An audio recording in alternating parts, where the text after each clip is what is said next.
욕망하기 마련이다. 현대 뇌과학자 얘기에 뇌는 욕망을 완전히 소멸하는 건 불가능하다가 그 오치원 자체가 괴로움이다에 답변하고 계신 겁니다. 그러니까 오치원 여기서 끝나면 뇌과학자 얘기랑 똑같은 거예요. 거기서 끝나진 않으셨죠. 뇌가 욕망을 소멸하는 게 불가능하기 때문에 그거 자체가 괴로움이다 라고 하신 거예요.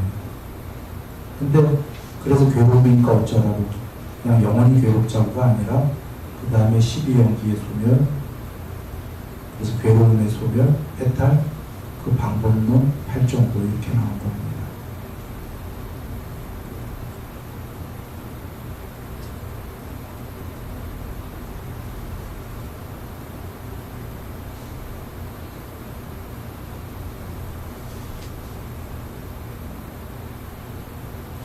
존재는 방어 기제가 있습니다. 그 욕망하기 마련이다라는 건 방어 기제가 있다는 건가요? 없다는 건가요?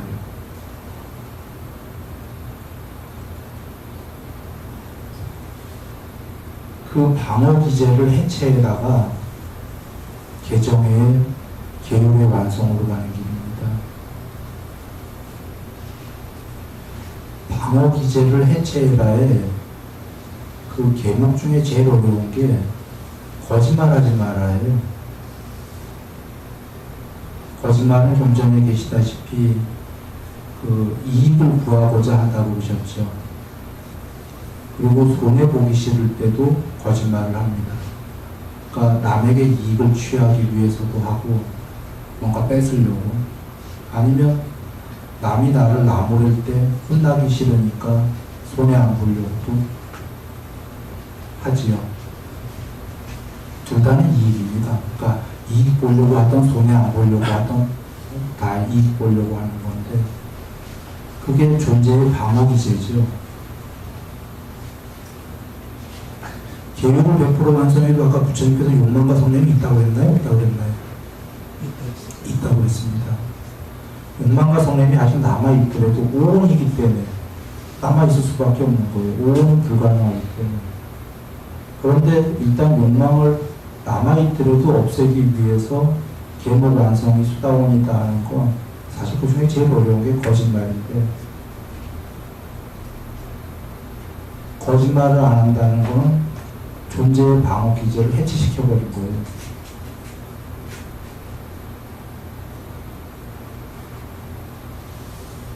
존재 안 하겠다 이거예요. 초월하겠다. 방어 안 하겠다.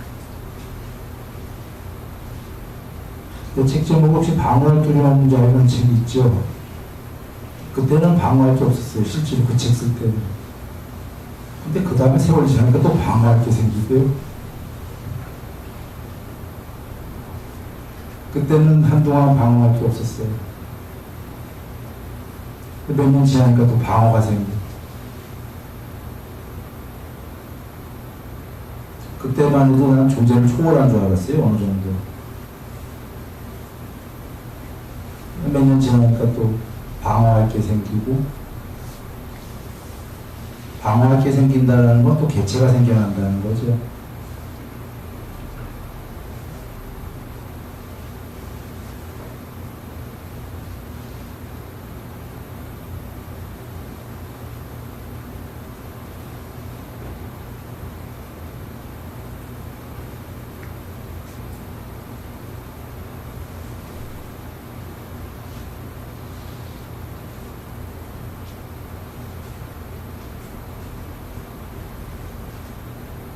그래서 돌아와 개정회가 8정도가 개정회에 속한다고 하신 게 개정회가 에센스인 겁니다.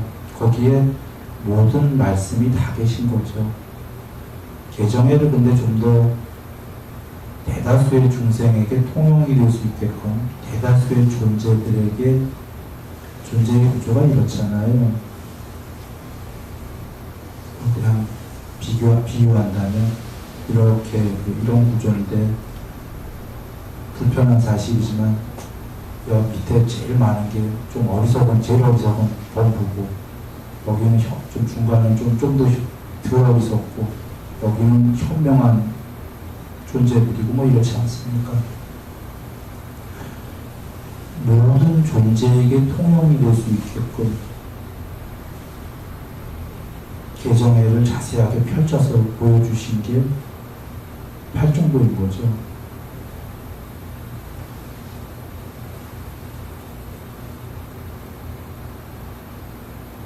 그래서 자주 얘기 드렸지만 팔중도는 아까 그 의원 안에서 뇌는 욕망이 소멸이 불가능하다 할 때 부처님께서 삼매로 초월만 얘기하신 건 아니시죠. 천상세계도 각오하라고 그러신 게 처음에는 욕망의 소멸이 불가능하다면 그 욕망들을 거친 욕망들을 버리고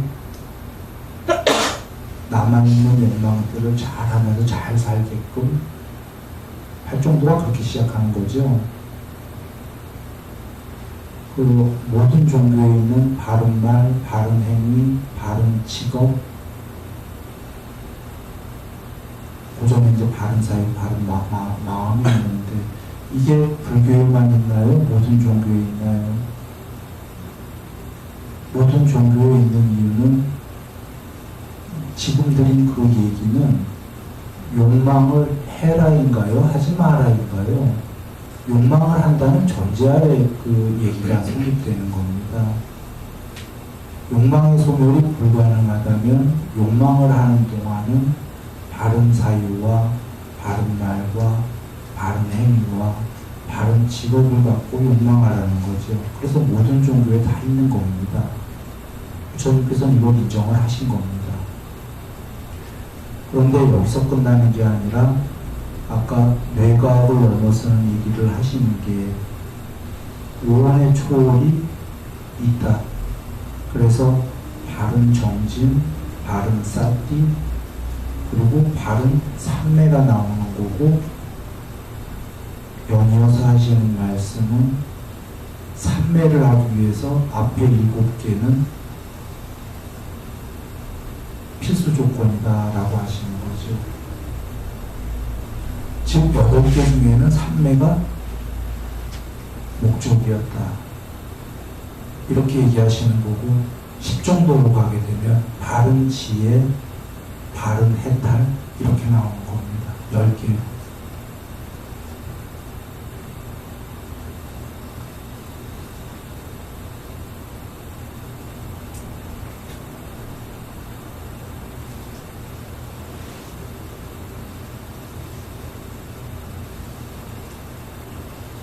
정의의 복은 이렇습니다.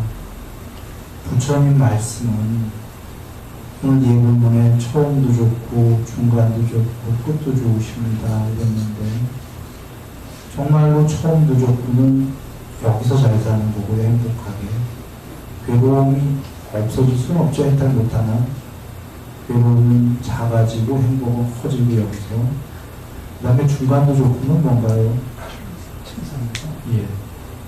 천상세계에서도 더 가서 행복하게 사는 것. 여기까지는 근데 사실은 일반 종교와 다르지가 않다래요. 그게 어떤 말이냐면 여기까지는 지금 천상도 존재인가요? 아닌가요? 존재고 여기까지는 어떤 얘기냐면 아까 뇌과학 얘기랑 같은 겁니다. 존재는 욕망을 소멸하는 게 완전히 소멸하는 게 불가능하다. 여기까지가 일반 종교와 같다 이렇게 얘기 드린 거고, 그러나 여기서 끝난 게 아니라 부처님께서는 해탈은 탐진치에 소멸이다 하셨지 않습니까? 그래서 탐진치의 소멸은 의원의 초월이 되는 겁니다.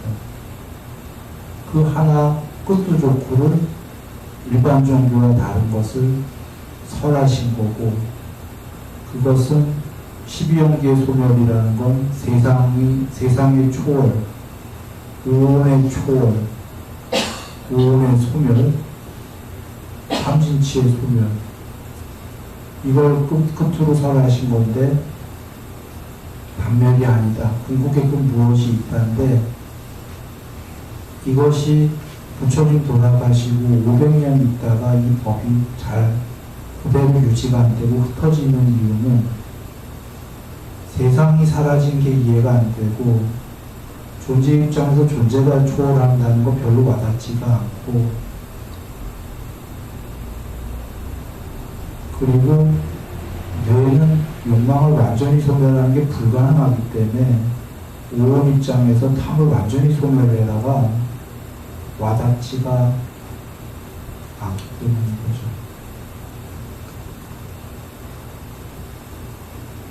그래서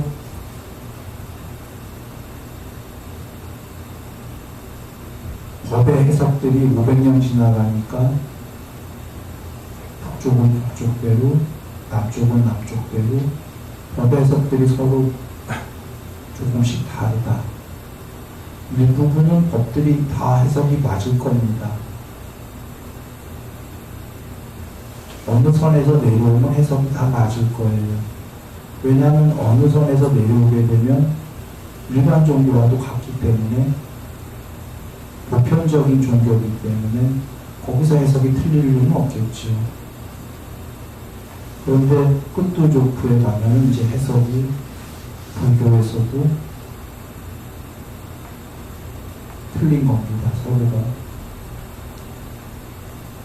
거기에 아무것도 없다라는 경우도 있고, 또는 극락천상이 공국이다라고도 하는 것도 있고, 끝판이다도 있고, 해석들이 달라진다. 즉 처음도 좋고 중간도 좋고 해서는 불교에서 해석이 다를 이유는 없을 거예요. 파마다. 불교마다 다르지 않는 것 정도가 아니라 불교가 아닌 다른 종교랑 비교해도 처음도 좋고 중간도 좋고는 별반 다르지가 않을 거예요. 이유는 처음도 좋고 중간도 좋고는 높은 천상 가서 존재로 행복하게 살자는데 뭐 크게 틀릴 이유가 없는 거죠.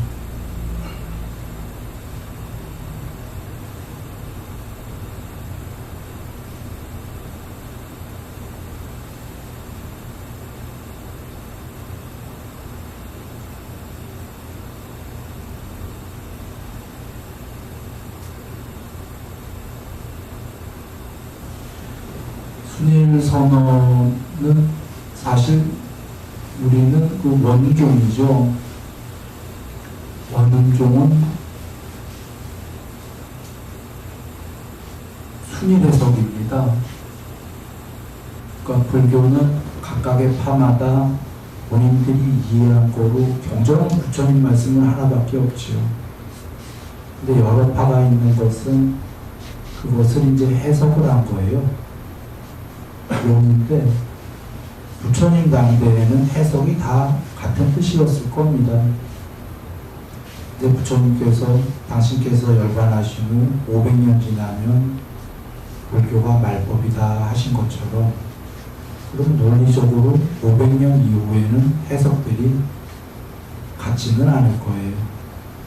그러니까 처음과 중간의 해석은 같을 건데 끝에 그 끝도조포의 전체적인 그 마지막 해석들은 좀씩 다를 수가 있을 겁니다.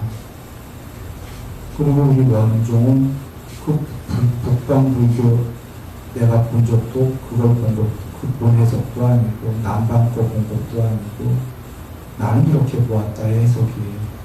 여기 순위는 지금 얘기드립니다.